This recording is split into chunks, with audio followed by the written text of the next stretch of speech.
তো আজকে আমরা ইসলামিক হাই স্কুলের এগ্রিকালচারাল যে লেকচার সেশন হবে, গেস্ট লেকচার সেশন, এখানে আমরা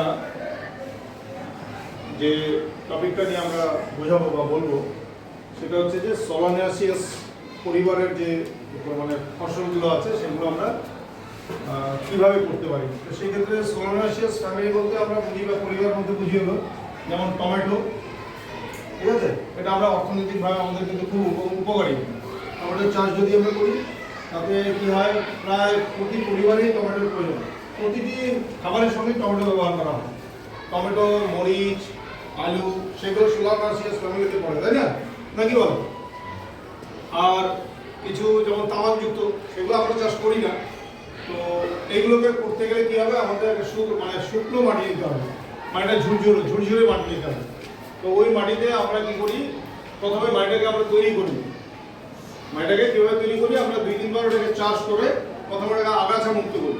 আগাছা মানে যে গাছগুলো আমাদের প্রয়োজন নেই সেই আগাছাগুলো আমরা মুক্ত করি।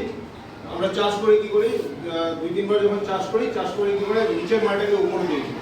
তাহলে কি হয়, আগাছা যেগুলো আছে ওগুলো সব শুকিয়ে মরে যায়, ঠিক আছে। মরে যাওয়ার পরে তারপর এটাকে মই দিয়ে ওগুলো পরিষ্কার করে মই দিয়ে তারপরে